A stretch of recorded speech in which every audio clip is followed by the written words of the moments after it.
2018年10月17日，时任美国总统特朗普签署总统备忘录，启动了退出万国邮政联盟的程序。在此之前呢，美国政府已经多次公开指责万国邮政联盟和其代表的国际邮政体系不公平地给予中国竞争优势。我们经常说呀，美国老是拿中国当借口，但这次先不说公平不公平，中国呀确实是占了很大的便宜，美国呢倒是一年小亏一点点啊，也就1亿美元吧。你说美国也不差这点钱吧，但这钱相当于万国邮政联盟2年半的总预算了，难免的咽不下这口气。所以万国邮政联盟究竟是何许人也，竟然能每口拔牙？今天咱们就好好聊一聊。1874年22个国家签署伯尔尼条约，建立万国邮政联盟，负责协调成员国之间的邮政政策以及全球邮政系统。伯尔尼是瑞士的首都，也是条约签署地。在这一年，丘吉尔和吴佩孚刚刚出生，光绪皇帝还没继位，常凯申甚至还没投胎。不过万国邮政联盟甚至只是联合国系统中历史第2悠久的机构，最悠久的是谁呀？1865年成立的国际电信联盟，当时叫国际电报联盟。那年头美国还在打南北战争呢。在万国邮政联盟成立之前呢，欧洲就已经有了类似的邮政联盟，其中包括于1850年建立的德奥邮政同盟。1863年各国召开了一次国际邮政协商会议，通过了31项国际邮政合作原则，为万国邮政联盟的成立奠定了基础。万国邮政联盟最早叫邮政总联盟不过很快呢，在1878年改叫万国邮政联盟。1948年万国邮政联盟加入联合国系统，成为联合国的一个专门机构。为什么要搞邮政联盟呢？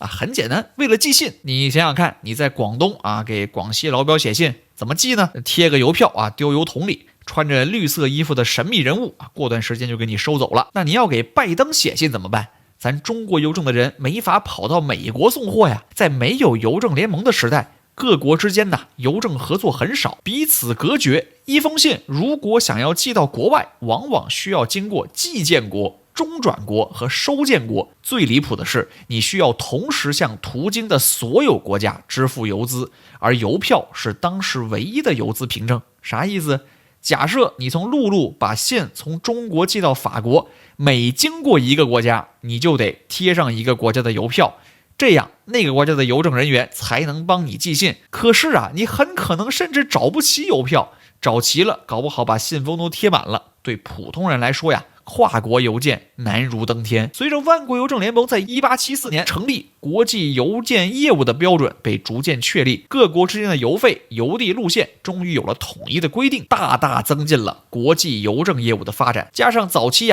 各国之间的国际信件有来有回，邮费呢近乎一致，干脆只由寄件国收一次邮费，收件国帮忙送了得了，也能基本实现收支平衡。这叫什么呀？这叫互免约拍互免约送。在这种互免机制下，收件国和寄件国之间也不需要再进行2次的核算清账方便又省心。然而呢，这种平衡只能维持一时。工业革命后，交通大发展，人口大流动，国际邮件的数量也与日俱增，各国邮件的进口和出口逐渐失衡，有些国家收多发少，这不就吃亏了吗？例如意大利代表就曾在1906年举行的邮联大会上抱怨，意大利每年递送超过32万份外国的报刊杂志，而对外寄送的数量却几乎为0，免费互寄实在是有点不太公平。但是大家当时呢也没太当回事，这才几个钱呢？直到2战后，大量殖民地取得了独立，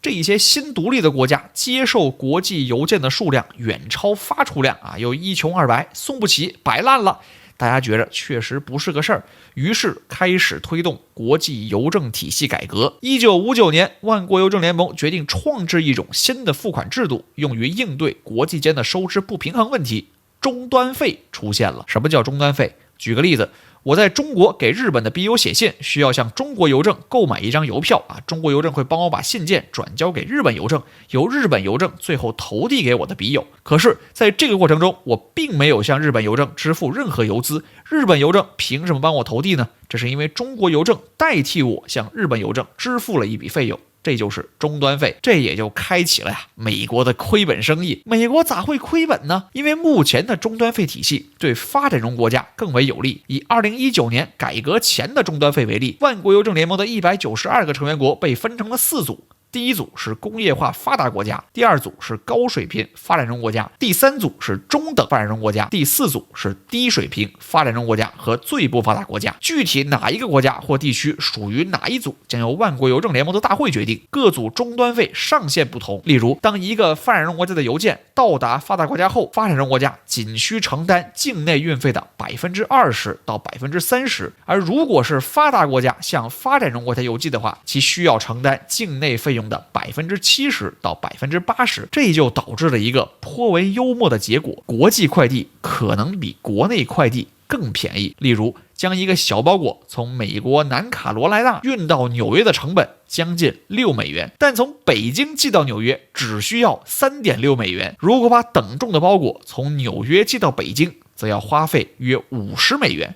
所以很多美国人网购商品的时候会惊讶地发现，商品从中国的仓库发货，价格却远远低于本地。砍多多一件包邮，全球送货，一下子把美国的消费者、商家和美国邮政都打懵了。美国是网购的重要输入国，因此随着中国商品源源不断的以邮政小包的形式进入美国，美国人一开始没当回事儿，年底一查账，好家伙，我怎么亏了这么多？根据美国政府的数据，2012年美国因为进口的国际邮政小包亏损达到6600万美元，并在2016年亏损突破1.35亿美元。特朗普上台后把账一算，顿时是怒从心头起，恶向胆边生，要求与万国邮政联盟就终端费问题进行谈判，并以谈判结果作为美国是否退出万国邮政联盟的最终条件。其实如果美国真的退群了，对他自己也是个大麻烦。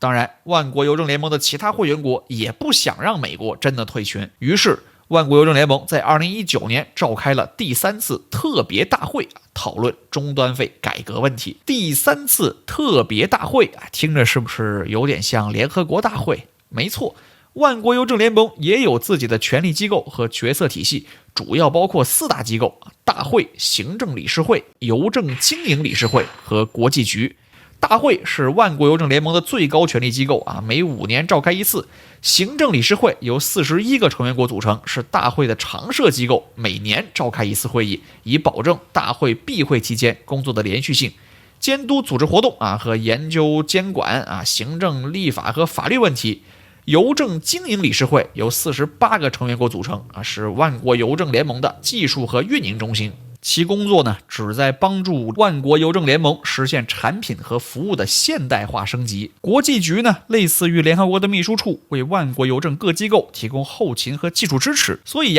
特别大会就是在每5年一次的常规大会以外，专门召开一次关于美国退群问题的全体大会。当时各国主要讨论了3种方案就是方案 A、方案 B 和方案 C。反正你大概理解 ，A 是发展中国家的建议，B 是美国的建议，C 是折中的建议。美国人的方案第一天就被投出去了A 的话呢，美国人又不干，最后在 C 的基础上搞出了一个方案 V， 意思是 Victory， 最终实现全体一致通过。在融合方案 V 的框架下现行的按照组别划分终端费的方式将被取消。各国在2020年继续实行多边终端费体系，但各组的终端费上限将会拉平。各国在2021年到2025年间实行过渡性的自定义终端费体系，并在2025年最终实现自定义的终端费体系。如果一国2018年进口函件业务量超过 7.5 万吨，那么该国就可以自2020年7月起实行自定义终端费体系。实际上，仅有美国达到了这一数据。作为补偿的，美国需要在2021年到2025年期间总计向万国邮政联盟支付4000万瑞士法郎的赔偿金。当然万国邮政联盟的工作不仅仅只有决定终端费率。目前万国邮政联盟的主要工作包括保证在其邮政网络和领域内的转运自由，确保邮政网络的互联互通，为各国邮政提供服务，以改善当地邮政服务质量，提供金融服务，促进社会经济发展，便利贸易发展。尤其是中小微企业，还有进行邮政行业的改革，不断开拓市场等等。例如万国邮政联盟曾资助国际农业发展基金在非洲的工作，帮助西非国家的邮局加入到万国邮政联盟的邮政网络之中，也在普惠金融和贸易便利化方面与世界银行和世界贸易组织进行合作。在安保和运输方面，万国邮政联盟也与联合国毒品和犯罪问题办公室以及国际民航组织建立了长期的合作关系。如果说这些工作看起来还是太抽象，那相信大家一定听说过中国邮政的一项服务 EMS。EMS 是什么？ EMS 全称 Express Mail Service 即邮政特快专递服务。这实际上是一项由万国邮政联盟管理的国际快递服务。全球特快专递合作组织是万国邮政的一个旗下组织，负责向全球的客户提供特快专递服务。EMS 不归属于中国邮政或者任何一个国家的邮政，相反是各国的邮政选择成为 EMS 合作社的成员，并成为其在各自国家的运营商。国际回信券也是我们日常中经常接触到的邮联产品，这是一种特殊的有价证券，统一由万国邮联国际局印制并发行，由会员国向万国邮联申领购买，并在本国邮局中出售。人们可以在某个万国邮联会员国购买该券，然后持券人在另一个会员国可凭此兑换相当于一封普通国际航空信函的邮资凭证。此时出售回信券的国家需要支付对应费用。不过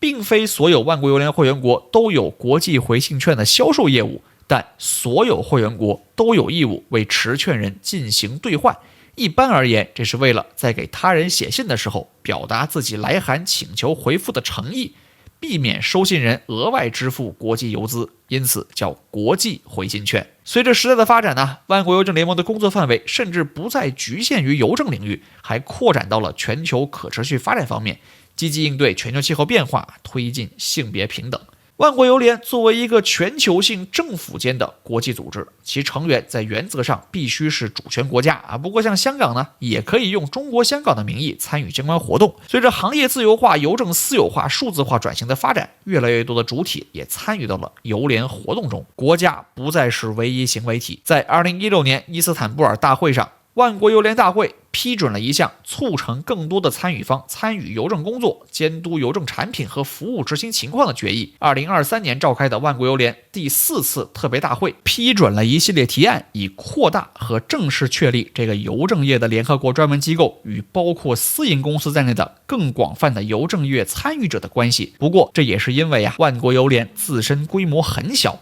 难以完成更重的任务。作为一个相对迷你的联合国机构，万国邮联只有不到250位职员，这还是这几年扩招之后的结果。相比之下，联合国秘书处有3-4万人，我估计可能也就联合国大学和世界旅游组织这种更袖珍的机构比他人更少了，以至于我找了半天，发现自己居然一个万国邮联的朋友也不认识犬脉失效。所以大多数工作还是要靠各国邮政和其他私营机构自行完成。随着电子通讯技术的发展，一方面传统的信函业务逐渐衰落，但电子商务又让快递行业蓬勃发展。不知道这个拥有150年悠久历史的国际组织能否焕发新的生机。感谢你看到这里，我是小 Q， 我们下期再见。